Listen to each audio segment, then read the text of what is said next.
at a little quicker pace because I didn't get through as much as I wanted to, which is good because I was worried I wouldn't have enough initially. So this is good. So just before we move on, another word about self-care, or a little more about self-care. One of the questions was, can you talk a little more about what self-care looks like? Self-care looks like all of those things our mothers told us when we were kids. You know, get lots of sunshine, exercise, spend time with your friends, have a colorful plate, lots of fruits, lots of vegetables, take a multivitamin, you know, those kinds of things. So, and as well as spending time doing calming activities, spending time in nature, you know, that's what self-care looks like. So it's nothing like, you know, hocus pocusy. It's stuff we already know, but we really just don't take time to actively engage in those activities. That's a lot of what self-care is. The waters closed in over me to take my life. The deep surrounded me. Weeds were wrapped about my head at the roots of the mountains. I went down to the land whose bars closed upon me forever. Yet you brought up my life from the pit, O Lord my God. When my life was fainting away, I remembered the Lord, and my prayer came to you into your holy temple. Now, this is Jonah talking about, you know, being in the belly of the fish. But anyone who has ever struggled with any feelings of depression, this resonates.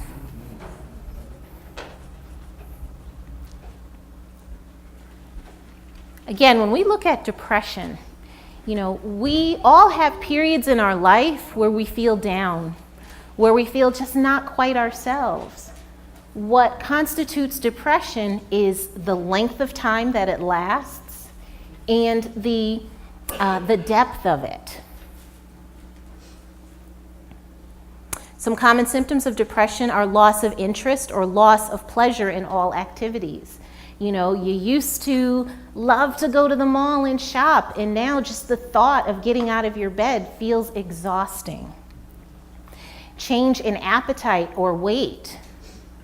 All of a sudden you just stop eating and you drop lots of weight. Or all of a sudden you're eating everything that's not nailed down and you're gaining a lot of weight within a short period of time. Sleep disturbances. You stop sleeping altogether. Or you're sleeping 15 hours a day and you still don't feel rested. Feeling agitated or feeling slowed down. Like again, when we look at, depression in kids, you know, it's oftentimes a lot of crankiness and agitation. Fatigue, never feeling well rested. Feelings of low self-worth, guilt or shortcomings. You know, depression is characterized by a lot of shame. You know, you feel shame because of what you feel you can't do. You feel shame because you are depressed. It's shame just encompasses you. Difficulty concentrating or making decisions. Suicidal thoughts or intentions. It's another characteristic of depression. Now, we're going to talk about suicide in a couple minutes, but one thing to keep in mind is that, you know, most people who have suicidal thoughts or, you know, make a suicide attempt are depressed, most. But it's not 100%. So, now, you know, in the spirit of me being a child therapist, we're going to watch some more Winnie the Pooh. So I can show you just what depression can look like. Yes, somebody said it, Eeyore.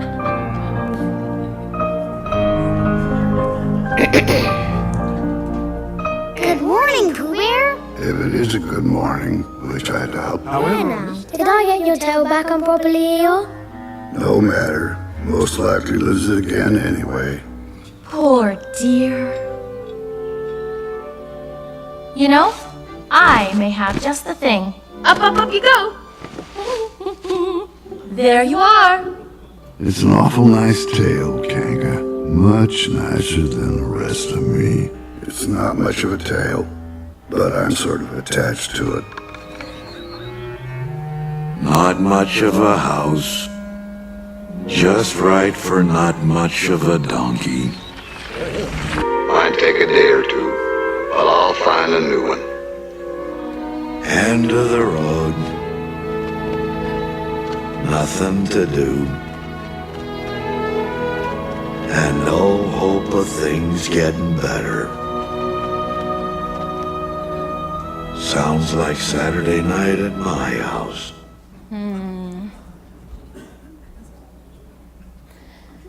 Depression. Now we kind of, laugh and chuckle at watching Eeyore, our stuffed donkey, experiencing some of this. But how many of us know or ourselves have experienced this in real life? And when we experience it, there's nothing funny about it. So one of the things that really jumped out at me in watching this is the negative self-talk that Eeyore had. Negative self-talk is so insidious. Most of the time when I'm working with someone who has a depressive disorder, they will have a lot of negative self-talk and not even realize it. Oh, I'm such an idiot. I am so dumb. I can't believe I did that. It just rolls off the tongue. So one of the first things that I do with people, one of the first homework assignments I give them is to see, I want you to become more aware of when you're saying a negative, disparaging remark about yourself. Just become aware of it. And almost across the board, when they come back the following week or whenever I see them again, they are astounded at how often they say negative things about themselves. And what I say to people is, would you say that to your best friend? And they're like, oh, absolutely not. Then don't say it to or about yourself. Yes, Mickey. Does the rubber band technique work? Okay, so by the rubber band technique, you mean if you wear a rubber band, you snap it if you say something negative about yourself? I think anything that increases your level of awareness is helpful. I don't particularly recommend it because I don't like people hurting themselves to, to kind of increase awareness, but it can work, yeah. With depression, like anxiety, you want to make sure that you get an evaluation to determine what's going on. Find out, is it a vitamin deficiency? So I was talking to my colleague over there, and she was talking about, vitamin D deficiencies. And what she does with her clients is every time she has a new client, she sends them to a naturopath to get a full evaluation, to determine if there are vitamin deficiencies and things like that. Because that's something that can be handled pretty easily. And what I will also say about vitamin D in particular is that we are pretty much all depleted in vitamin D. So most people should be taking a vitamin D supplement. So again, I'm not a medical doctor, so don't go out and start taking vitamin D because I told you to. But definitely something to look at with your medical provider. Self-care, there's that self-care again. When people are depressed, you want to make sure that you're being kind to yourself, that you're taking care of yourself. Again, I always use what would you do if your best friend was feeling the way that you're feeling? What would you do for that person? Well, I might go and spend some time with her. Okay, so you should be spending time with one of your loved ones. Okay, I might tell her to not be so hard on herself. Okay, so you need to make sure you're not being so hard on yourself.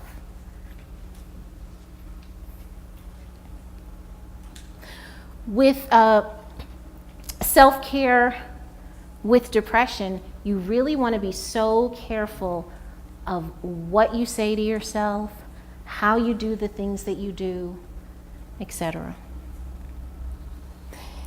The purpose of psychotherapy in people who are depressed is, again, to identify what are the underlying causes of the depression. What are some of those triggers? Why am I feeling this way?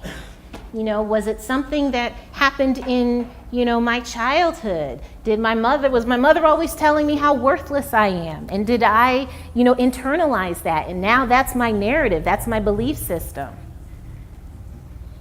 Is it, did I always, feel like I had to be the best, the biggest, the best, and the brightest? And lo and behold, I realized I wasn't. Is that the underlying reason for my depression? Yes? So, based on what you just said, I was just thinking, how do you measure the level of expectation you have for your child to make sure they don't feel like they are overachieving, underachieving, they're tapping into the right potential? Like, how do you I think kids let you know. They'll let you know through their behavior, sometimes verbally, more often than not through their behavior, if your expectations are too great for them. And I think, as a parent, okay, another story. We have one of our children who is, likes to fly below the radar and will do just enough. That's changing now, thank God, but historically would do just enough. And when we would push this child, he or she would say to us, "You want me to be perfect, and I just can't do it." And because we know this child, we know that, okay, that's just some stuff that you're saying right now. That's not your truth. You're trying to get over. So another one of our children who, will put pressure on him or herself and will feel like, I have to be the best. I have to do this. And it will cause him or her angst and anxiety. So that's how we know that pressure, whether from imposed from us or self-imposed, it's too much. So that's where we need to backtrack a little bit. So you set limits for them? Yeah. Do we set limits for them? Yes, absolutely. Absolutely. Yeah. So medication, the medication piece. I put, medication if necessary. Sometimes people, whether it's anxiety, whether it's depression, whether it's ADHD, you don't need psychotropic medication. Sometimes you do. My general rule of thumb with a medication evaluation is if I have someone who comes in my office and they have a pervasive history of suicidal ideation, even if it's not immediate, if there's a history of suicidal ideation, a history of self-harm, I'm going to get them to a medication evaluation sooner rather than later. If it's more of a depression that manifests in just the negative self-talk and the low energy and those kinds of things, we're going to do some psychotherapy for a number of sessions first to see if we can, get some relief. So, yeah. Can you just talk a little bit about the efficacy of specific approaches of psychotherapy and cognitive behavioral therapy? It's been shown to be very effective. Yes. Yes, absolutely. Oh, did you have something too? Just is over drinking and doing drugs that are considered self-harm? Yes. Oh, Yes. okay. All right. Absolutely. That's what I thought. Yeah. So. People think it's normal. Right, no, drinking and doing drugs, yes, that's considered self-harm. And so in terms of, one of the questions was the efficacy of, different kinds of psychotherapy in treating things like depression. Cognitive behavioral therapy is very helpful in treating depression. Now, what is cognitive behavioral therapy? Figuring out how your thoughts impact your behavior. So, That's really what it is. So when I'm doing cognitive behavioral therapy with my clients, I have someone who comes in who's depressed. Okay, let's look at what kinds of thoughts are you having in your head and how's that impacting how you function in the world? Let's see if we can change some of those thoughts, create a shift. Because what we know to be true is that if we can create a shift in our thinking, then that will create a shift in our behavior. Yes? Do you know how to pick up on somebody that, I mean, I know sometimes, well, people hide it, but do you know how to pick up on someone that is suicidal? Do I know how to pick up on someone who is suicidal? We are actually going to talk about that. Some specific warning signs of suicidal behavior. So you're one step ahead of me. So, okay. When you say medication, isn't there like a limit? How much? How long? So, Certain, like not the 5 years or something like that. Is there a limit or something? okay, so a word about medication. The question was about medication. Typically, the medications that we look at for depression are SSRIs, selective serotonin reuptake inhibitors. Dr. Cassiano spoke about that last night, so I won't go into the whole neurology of how they work. But typically, when someone goes on a psychotropic medication, it's never the thought or the hope or the belief that they'll be on it for the rest of their lives. I often have people who, need to go on a medication for a period of time, and then they cycle off of it. So, whether it's 6 months, whether it's a year, whether it's 18 months, and then they're able to go off of it. I have people who have what's called seasonal affective disorder, where they get, depression in the winter.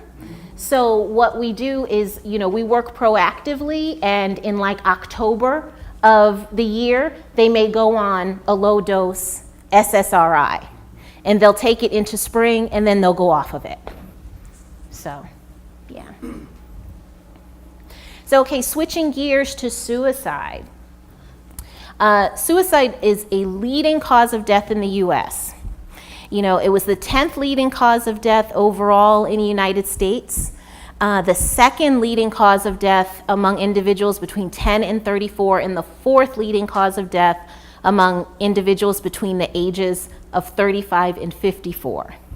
Now, what's really scary is that there were twice as many suicides in the United States as there were homicides. And I think this was last done in 2015, I believe. Yeah. So, think about it. We spend, so much time and energy talking about, gun control and policing and all of that, and those are all valid. But we should be spending equal or more energy, time, and dedication in talking about how to prevent suicide. But that doesn't happen. I thought this was really interesting. Suicide rates in the United States. So the darkest blue are the highest rates of suicide. That's Alaska, yeah. Yeah. Yeah. So what jumps out at you guys? Yeah. Out in the middle of nowhere, maybe more guns. Maybe, I don't know. Huh? It's harder to get to mental health resources too, Yep. in the rural areas. Exactly. So Washington State, my brother lives there. That isn't, some people say that's the highest. So, yeah. Yeah. So I thought that was interesting and very sobering. Yes, Stan. Also, that's many of the areas where the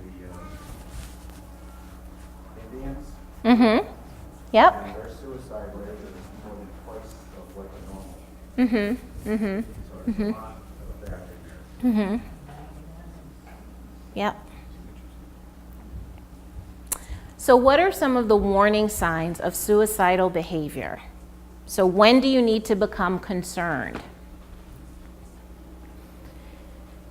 If someone makes threats or comments about killing themselves, You know, if they say, I wish I wasn't here, or you're better off without me.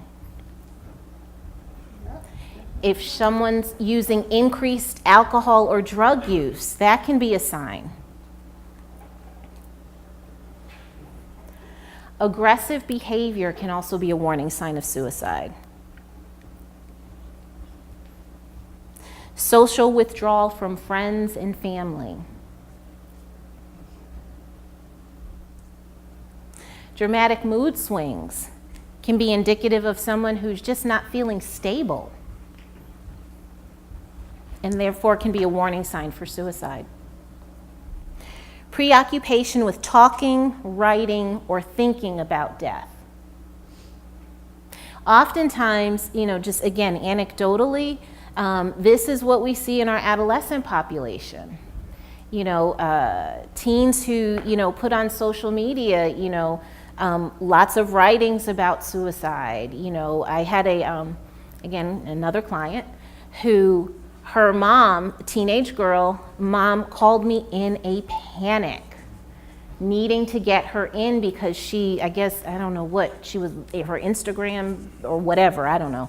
But she had put song lyrics about suicide on there, and mom was very, very concerned. Impulsive or reckless behavior. That's another warning sign of suicide. Someone who's, you know, driving recklessly.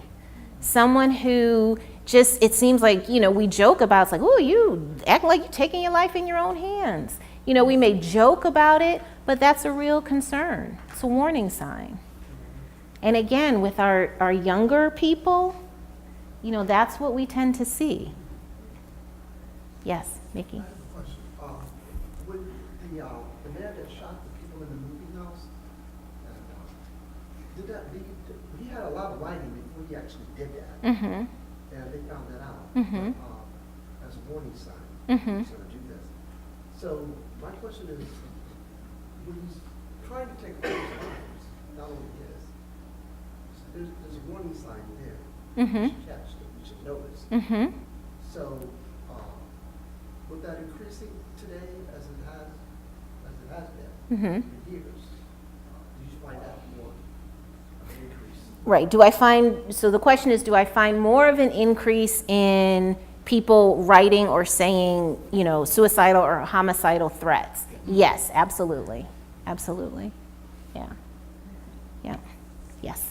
I was just going to say, Rhonda, another warning sign that I've seen over the years is if the person starts giving away prized possessions. Mm-hmm. They really find people start giving those things. Yes, that's when you become really concerned. Yes, another warning sign is when people start to give away their prized possessions. You know, if I encounter someone who's giving away their prized possessions, I'm trying to get them to the hospital to get evaluated. So the same with someone's putting their affairs in order. I have, before I switched, it was impulsive or reckless behavior. I have a client that I'm currently seeing who has on and off suicidal ideation for lots of different reasons. And she came in one day and told me, yes, I just got a life insurance policy and my best friend is the beneficiary. I was like, hold up. So that was a huge, huge concern. So because all of the, you know, the suicidal, you know, statements that she would make prior, yeah, it was concerning, but this really upped the ante.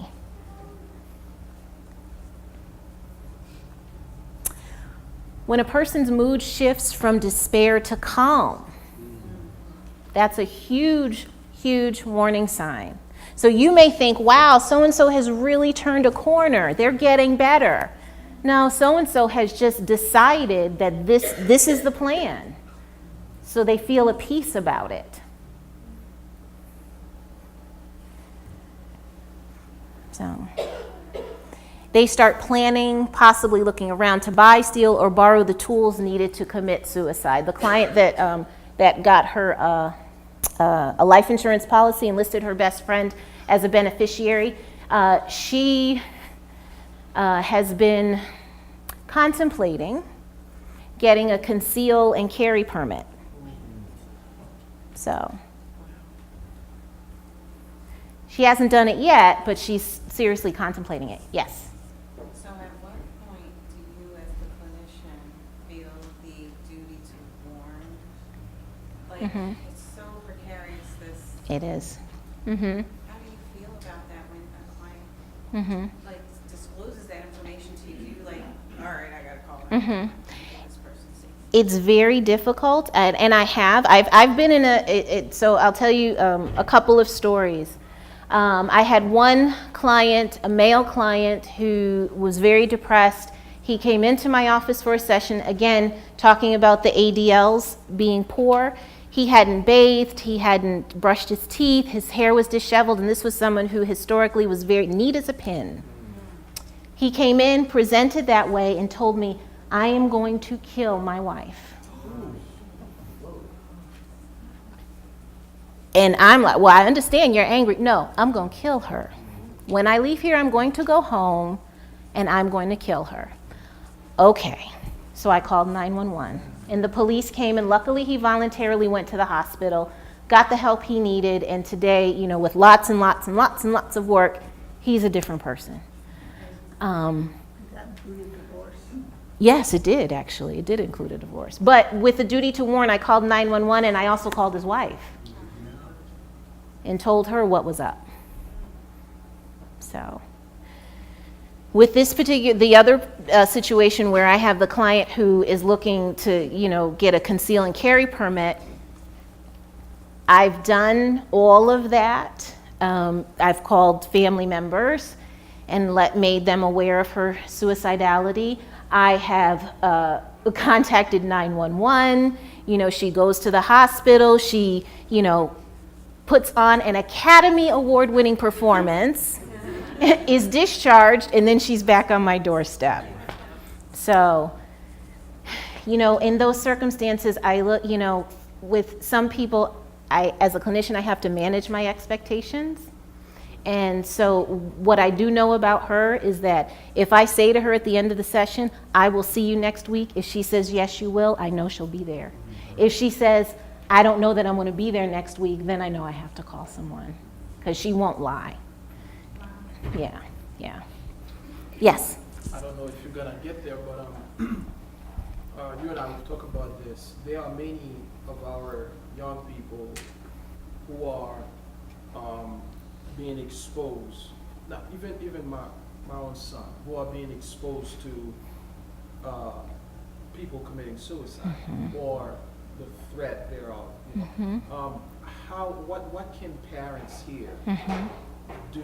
Like, because that is some kind of trauma. When you have a child go to high school and they come back and their friend committed suicide, or their friend is attempted suicide. So what can you tell parents here as far as having some type of conversation with their kids? What can they do? You don't want anything to be duplicated. You know, Right. So how can we better deal with it? So the question is, what can parents do to have the discussion with their kids about suicide, especially when they have been impacted by suicide? One of the things that I would encourage parents is to have the conversation. You know, explain, because we've had this happen in our house. One of our daughters went to a sleepover, and one of the young ladies there had all kinds of cuts on her arm. And she proceeded to tell everybody, you know, how, yeah, I cut myself, and oh yeah, I was just released from the hospital last week because I tried to kill myself again.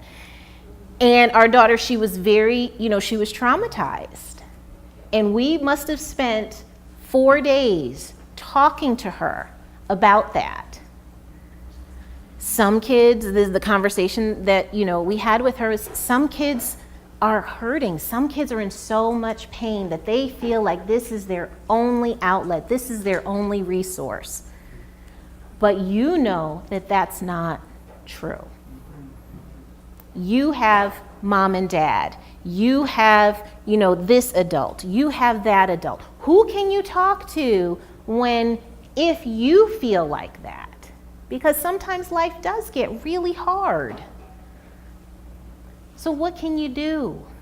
Those are the kinds of conversations that we have with, our kids, and that's what the kinds of conversations that I would encourage any parent who has had, their kids have been impacted by someone who's committed suicide to have those conversations. Because what you undoubtedly always feel, like anyone in here who's ever been impacted by suicide, you always think, I should have done something different. Why didn't I call him, the night before? Why didn't I see the signs? There's nothing that anyone could have done. That's the other piece that you really want to relay. Yes, Donna. Wondering, do you ever do you ever bring anybody to Christ? Well, Profession, or is that like often? You can use like what your walk with the Lord. Use that character. What I do, if people open the door, I walk through it. I have prayed with clients in sessions. I have used scripture with clients in sessions. But they have to open the door. So, yeah. Yes. I was going to say, you say that people after suicide think, I should have done this, I should have done that. That's your mind playing a trick on you, because you think that if you could have done something different and you changed, it won't happen again. And you don't know. Right. That's the case. Right, exactly.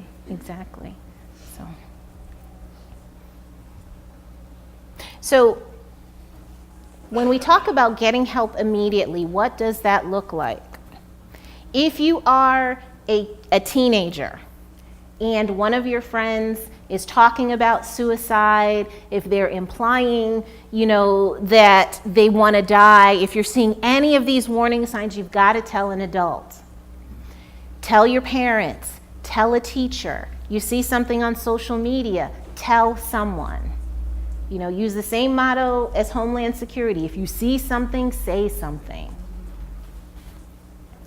If you're an adult and even if you're an adult or even if you're a teen or a child and you're in crisis, there are resources. There's 211, Emergency Mobile Psychiatric Services. There is the National Suicide Hotline, where someone's always there to answer the phone and to talk you through when you're feeling such despair. If you feel like you can't keep yourself safe, go to the emergency room. They have to evaluate you. Yes? There's also a text version of the hotline, which is 741-741, because kids today are more likely to text. The other number, which you should all have in your phones, because it's not just for the person who feels suicidal, but you can also get help, because it's very anxiety-provoking. Exactly. To be with somebody, so that's 1-800-273-TALK. So if everyone heard that, 1-800-273-TALK. Yes.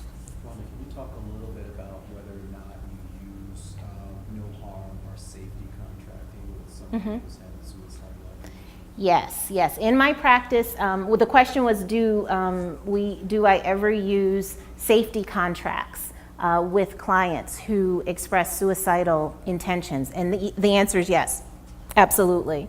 And it's interesting because people will initially, when I was initially getting trained, I thought, yeah, safety contract, whatever. People are going to sign whatever they want to sign and go off and do what they want. But no, people really do. If you create a safety contract for a client, they're committed. So I had the client who I said, if she says to me, I'll see you next week, I know we're in the clear. Initially in our treatment, I would do safety contracts with her. She would get so angry with me. I can't believe you did that. Why do you want me to sign this? Sign it. And then she would say to me, if I sign this, then I can't do what I want to do. Exactly. Because it's not going to get better if you're not here to make it better. So, yes. So as the therapist would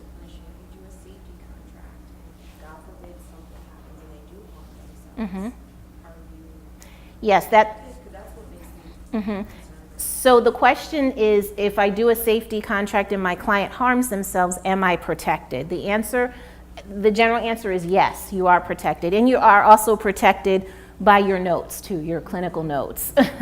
So yes. Do you, when you do the safety contract, do you alert authorities or have them No. do something? No, because the client, the question is, do I alert authorities if I do a safety contract? No, because if a client is agreeing with me that they won't harm themselves, then there's no reason to alert anyone. Yeah, if they sign the safety contract, absolutely, yeah. Okay. So risk factors for suicide. 90% of individuals who die by suicide experience some sort of mental illness, whether it's, anxiety, or depression. Lots of kids who have those kinds of impulse control disorders are at greater risk of suicidal behavior.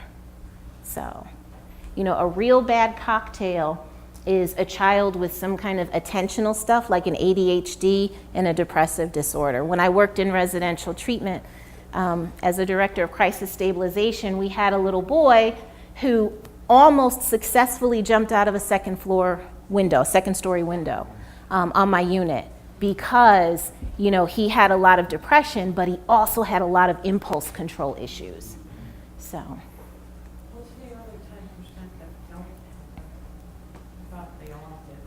No, it can be, the person that experiences a tragedy and just thinks, this isn't going to get any better, so I have to end it.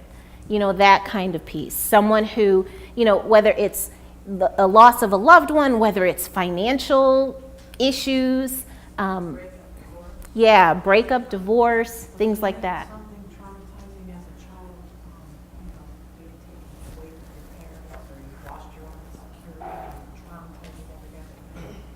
Yeah. Realize it, can that cause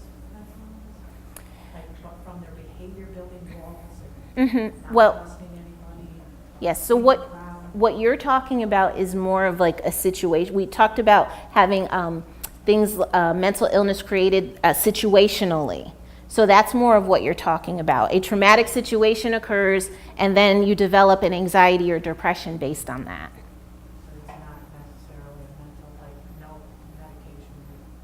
Well, it would be considered mental illness, yes, but it's caused by a traumatic situation that has occurred. So, yes, oh, absolutely.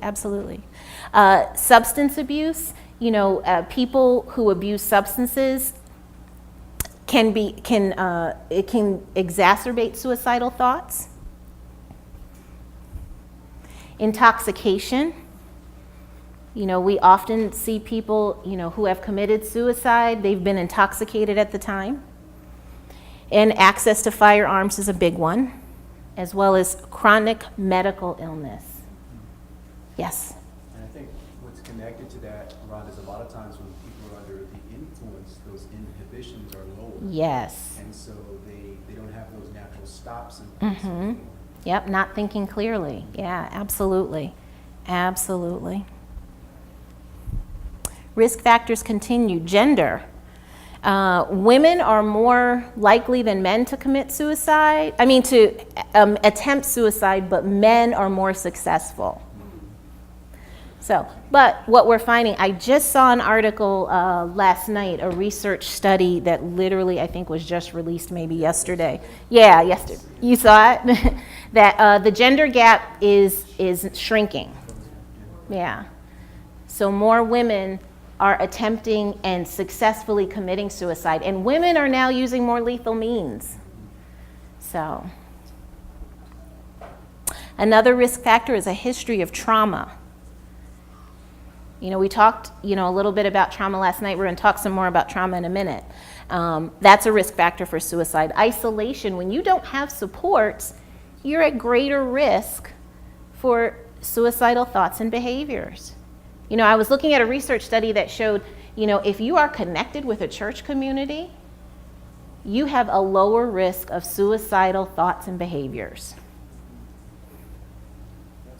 Yeah. A recent tragedy or loss puts you at greater risk. So again, looking at that connectedness, when we know someone who has lost a loved one, what do we tend to do? We shower them with love, care, and concern, for the first week or two, and then everybody kind of goes on with their lives. So we need to continue to encircle people because it's a very precarious time when you've lost someone. Agitation and sleep deprivation, too, are a risk factor. And with sleep deprivation, again, you're not thinking clearly. So that puts you at greater risk. Yes, Mickey? Yeah, you said the age group to 24 to 65. Over, I think it was over, right? Yes. Yeah, under 24 or above 65. I noticed that older adults is the isolation factor. Yes. They isolate themselves. And they're not socializing with others. My mom was in that situation, and I said, we need to get you somewhere where you are not isolated. Right. Because she's a very intelligent woman, and I saw that if I didn't do that, her mind would start to freeze there. So I immediately took care of that right away. So I thank you for bringing that up. Good. Yes, Lucille? Do you think that mass murderers, their main motive is suicide? I don't, I think there are several motives that mass murderers have. I think some is suicide, but I think for others it's about the attention. So, they have more characterological disorders, like, borderline personality disorder, narcissistic personality disorder, and it's all about, yes, look at me, look what I can do, look what I've done, look how much power I have. So, yeah. So I can't say that I would say like a blanket statement. Yeah. So, treatment for, I thought I saw another hand. Okay. So treatment for suicidal thoughts and behaviors. We talked about psychotherapy, we talked about medication. What about lifestyle? Having a support system is so important. Having that person or people in your life that you can be completely real with. Today was a hard day. It is feeling really hard to be in this world. If people don't know what's going on, they can't help you. And I think part of, helping someone else who has, those dark thoughts is really being transparent and authentic about your own dark thoughts. I don't think there is a person in here who has not experienced a point in their life where they thought, this is a lot. So, I know as children of God, we're not supposed to say that, but that's real. Yes. We know that there are many stigmas associated with depression, mental illness, especially suicide. This entire thing is part of, bringing the conversation up. But what else can we do individually to not contribute to these stigmas, quote unquote? Right. So what can we do to not contribute to the stigma? Understand that, if someone committing suicide or having suicidal thoughts doesn't make someone weak. Amen. It says that you're in a lot of pain and you just want it to stop and you don't know how to make it better. Again, it's about that transparency, that authenticity. So, stigma is about creating a separation, between us and them.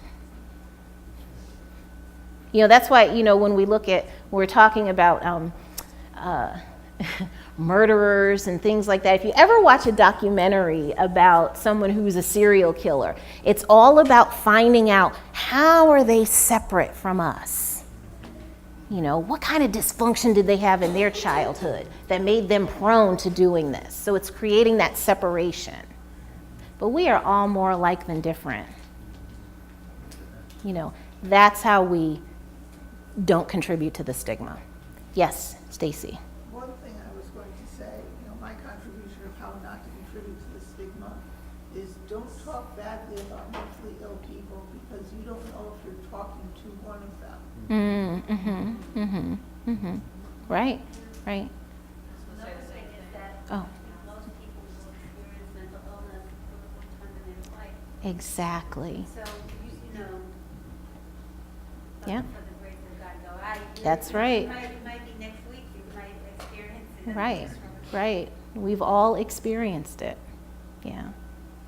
I was going to just mention language, also to be very careful of how you speak and the words you use. And there's so much depicted on TV shows and in the media, so we have to really watch how we're portraying things. And Right. like the woman up there said, how we're speaking.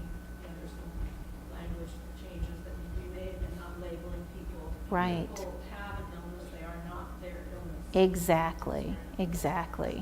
Yeah. Yes. I think also not making assumptions. So, for example, a lot of times with depression and anxiety, it's really hard for people to be out and about, right? So lack of motivation, they may have some social anxiety, and I think the initial thought for people is like, oh, they're like antisocial, or they, they all these negative things, but it's really like, no, they actually really want to, Right. but they can't. Right.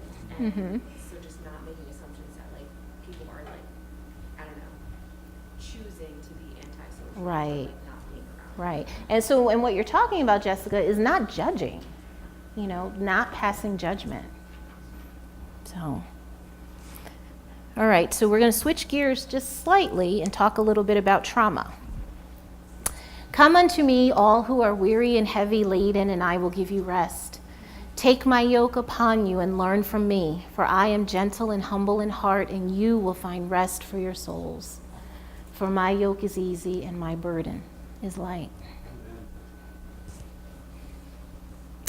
What images come to mind when you think about trauma? What do you think? Anyone? Just throw some out there. Shout them out. Someone who lands in the ER pretty badly beat up.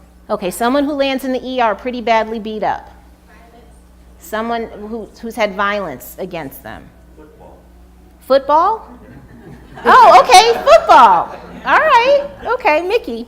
Yeah, I was just coming in today, and I just looked to my right, because I was trying to take my time, and I noticed to my right, the guy ran right into the back of the other guy. I can imagine what that feels like. Yeah. Sitting there, and all of a sudden, somebody runs right into me. Yeah, so you think of an accident when you think of trauma. Absolutely. Shock. Yeah, absolutely. Abuse. Okay. What about him? Yeah. War. So a person who's been in war. What about him? Just being black. Yeah, just being a person of color. Someone who, I was going to say being in the corporate world. That's dramatic. Okay.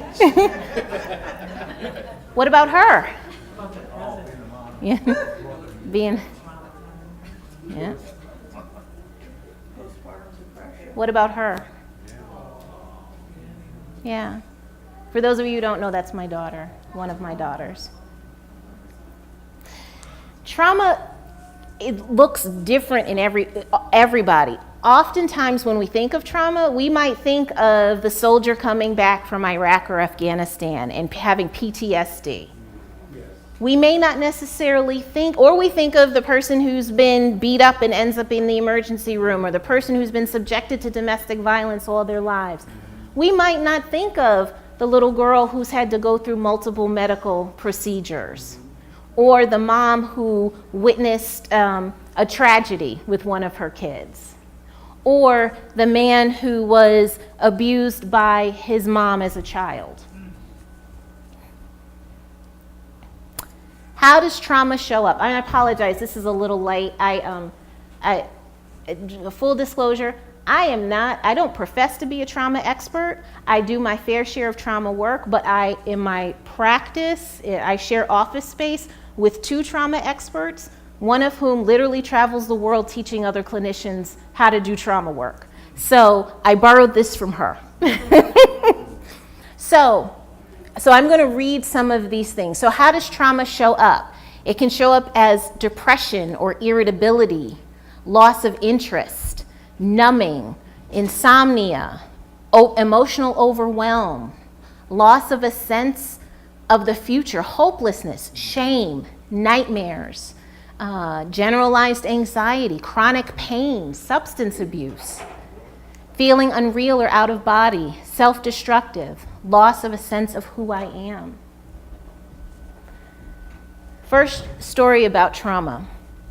A young lady come to my office. I was contacted by her sister. She's about 35. The sister called me because I did some work with her daughter. And she said, I've had a terrible family tragedy. My sister is in a bad way. Can you please see her? It's an emergency. I don't typically do this, but I had them come in that day. The woman came in accompanied by her best friend, also something I don't typically do. I don't see, adult friends in session. But this woman was broken. All she could do was sit and sob. She could not even speak. Her friend relayed the story of how a few days prior, maybe the week prior, my client was sitting, we'll call her Abby. Abby was sitting in her front yard, beautiful summer afternoon. She was watching her 4-year-old play in the kiddie pool. And she's sitting at the picnic table flipping through a magazine. She looks up, she sees her 18-year-old son driving down the hill in the family vehicle. He drives into the driveway, over the lawn, and runs over her 4-year-old in the kiddie pool and hits a tree. My Abby jumps up, runs over, drags her 4-year-old out from under the vehicle. And her son is behind the wheel in a complete daze. Now, she couldn't relay any of this. She just sobbed. So luckily, because thank God, the little girl just ended up being hospitalized. She wasn't killed. But talk about trauma. She couldn't even speak. So my first 6 months of treatment with her, one of her biggest symptoms was feeling unreal or out of body and, dissociation. So my first 6 months of work with her, it was just about keeping her in the room.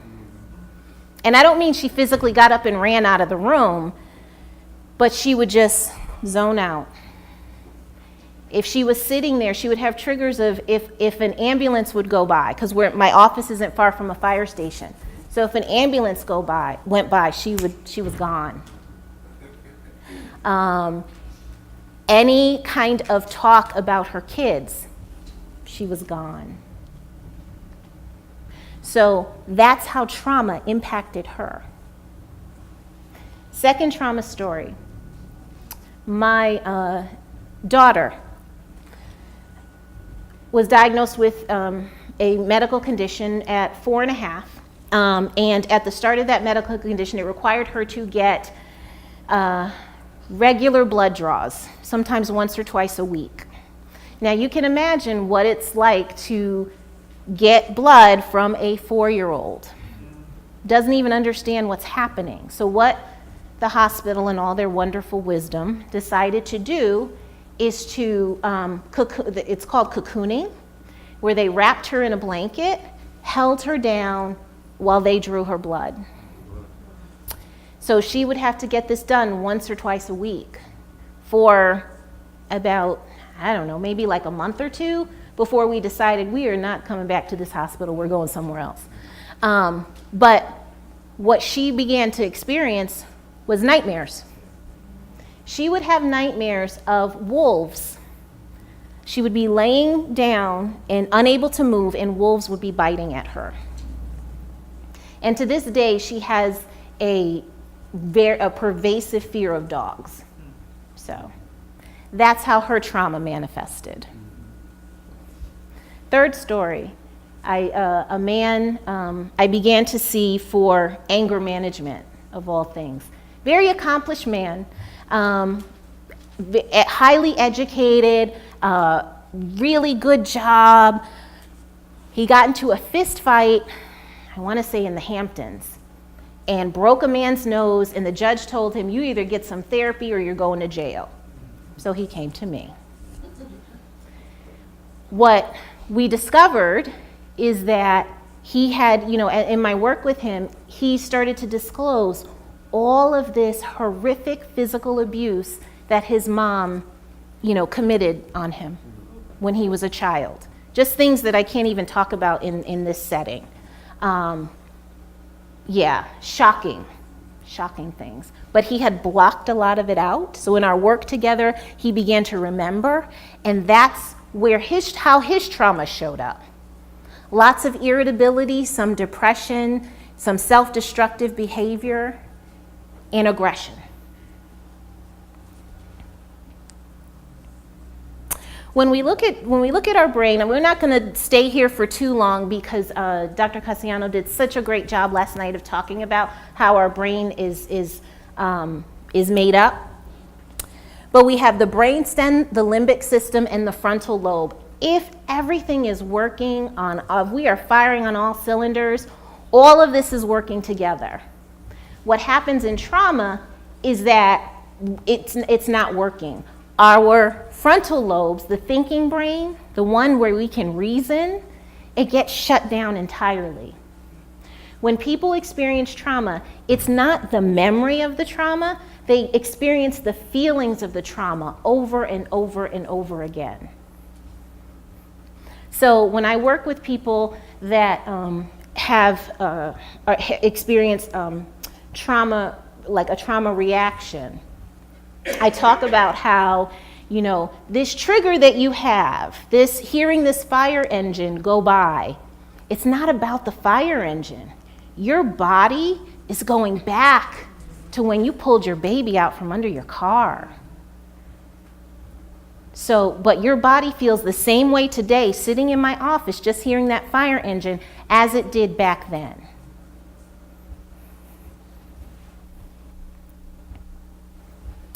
So, and our left brain is the chief executive brain. That's where, planning and problem solving, analytical skills, etc. The right brain is the survival brain. Nonverbal language, perception of emotion, instinctive survival responsibilities. So what happens in trauma is that the left brain is shut off.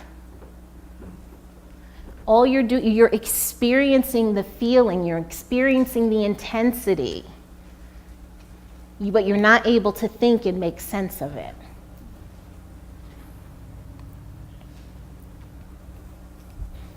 So trauma, as I said, is remembered more implicitly and non-verbally rather than as an event.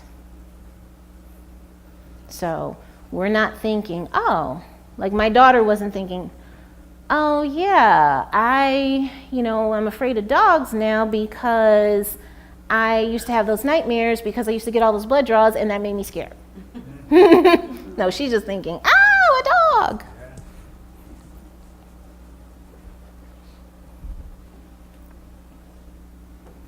So when we look at, yes? Just going back really quickly, so for a long time I didn't know why I was deathly afraid of dogs. Like if I was walking somewhere and there was a dog on the yard or somebody had a dog on their leash, I'd get really scared. And after talking to my mom, when I was really little, I was actually attacked by a dog in the park at 3 years old. Wow. And to this day, even if it's a dog that I have been in contact with numerous times, I still yeah. It's something that just has stuck with me even to this day. So right. So that early trauma, what we call that developmental trauma, right? With that early trauma impacts you even today. So yeah. So when we look at trauma treatment, what we do is we want to wake up the thinking brain. And there's lots of different ways that we do that. One of the ways is, using what's called EMDR, eye movement desensitization and reprocessing. It's about getting both halves of the brain to start talking to each other again instead of having that one half shut off.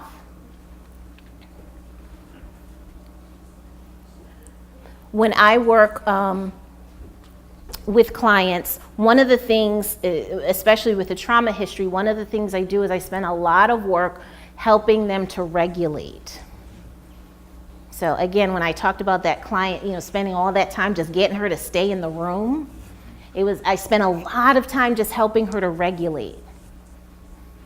Okay, we're going to do some deep breathing. We're going to do some grounding work. Okay, right now you're not in, it's not August in your front yard, you're in my office and it's safe.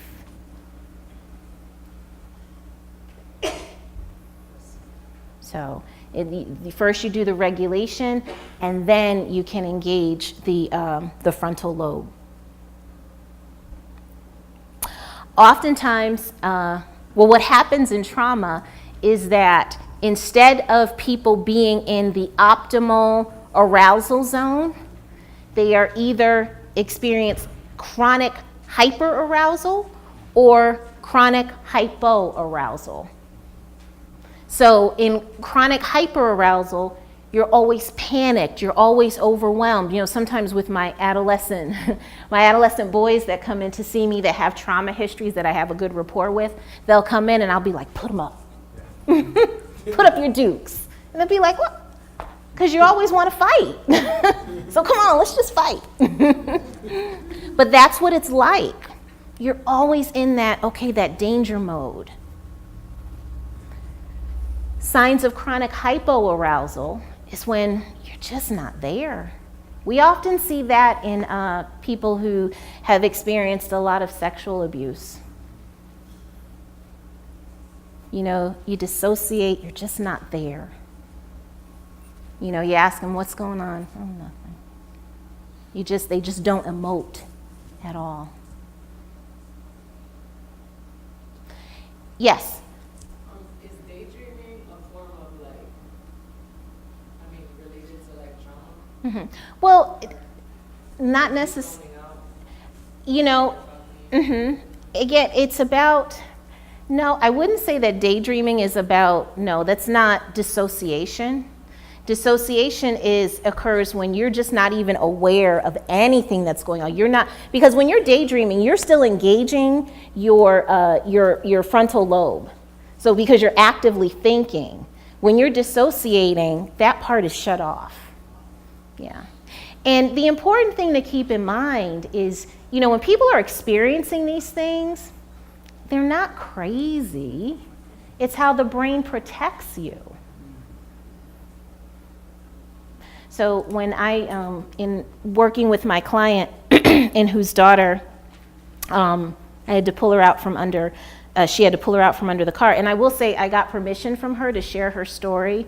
I've been seeing her for about 2.5 years. She's done so much work. She's a different person than she was before. But she's still got a long way to go. But I said to her, can I share your story? And she said, first, because we have that kind of rapport, she said, I don't care. I don't know them people and they don't know me. That was what she first, I said, okay. But then she said, of course you can share my story because my hope is that it will help some people. So, yeah. So I thought that was really touching. So again, with her and her dissociation and her just like checking out, just not being there, it was about her brain protecting herself. Because there's no way you could be fully present and see your child get run over by a vehicle. And to further add insult to injury, the reason that her son ran over her baby girl is because he had epilepsy, and that was the first seizure he had. How old was his son? He's 18. He was 18 at the time. Yeah. So now she has to, not only did she have to deal with the daughter, but now she has, the son with these major medical issues. So, yeah. Any questions? Yes. Especially those of us that have kids,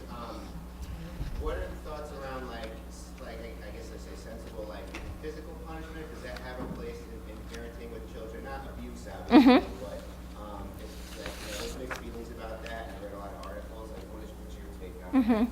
Well, I think, with parenting and discipline with kids especially, it's about the attachment piece. So I think, using discipline, being able to discipline your child and not withdraw yourself emotionally. Sometimes that's tricky for parents, for us parents. When our kid does something that they're not supposed to do, we want to punish them and then we want to turn our backs to them. So figuring out a way to have a consequence, but still let the remain connected to your child, let them know that they are loved, that they are cared about. One of the things that I always used to say to my kids when they were little, when they would do something out of pocket, I will say, I love you so much, but I will not tolerate that behavior. So we're still able to remain connected. Now, wasn't always perfect with it, still am not perfect, but that's always the striving. Yeah, yes. Like nightmares and flashbacks. Mhm. Like something happened 50-something years ago, and it's like if it's yesterday. Yes. And that my husband in the night just have to touch me. Mhm. Always running and fighting. Mhm. Running from Mhm. and up to today. Yeah. I have bad nightmares. Wow. So what you want to be able to do when you have like nightmares and flashbacks, bring yourself back to reality. So if it means, one of the suggestions that I made to one of my clients is when you're feeling, because this client's done a lot of work around being able to recognize what's happening in her body. When she's having that trauma reaction, her anxiety just spikes through the roof. The second she starts to feel an escalation in anxiety, she's got to go for a walk. She's got to do some deep breathing. She's got to try to start writing in her journal so she can keep her frontal lobe engaged. So you want to kind of look at being grounded in reality. I won't say you're always grounded in reality, unless you're psychotic, but being grounded in the present. So again, bring your brain back from what happened 30 years ago to the present. Like when your heart starts to race, like, okay, it is, it's May 18th and I'm safe. I'm sitting in the church house with my family. Whew, that's something from my past. Yes? Two things. One, I agree with you that, if you trace back your history won't keep repeating itself. Mm-hmm. So that's the key. Most people don't want to face, or they shut it out. They don't want to go back there because it was painful. Right. The second thing I want to say is that I applaud you, and I think you're doing a remarkable job because it's hard to balance. Mm-hmm. Like you a Christian life, but you got the best of both worlds. Mm-hmm. Because you know how the brain operates and you're really good at that, and you're not going above it or below it. You know what I mean? You have a balance. You've helped me in the past. Oh. I really appreciate it. You're doing a remarkable job. Oh, thanks, Donna. So in closing, I came across this little poem. And I thought I would read it because someone in this room needs this. I don't know who, but somebody needs it. I think it's brave that you get up in the morning, even if your soul is weary and your bones ache for a rest. I think it's brave that you keep on living, even if you don't know how to anymore. I think it's brave that you push away the waves rolling in every day and you decide to fight again. I know there are days when you feel like giving up, but I think it's brave that you never do. Thank you.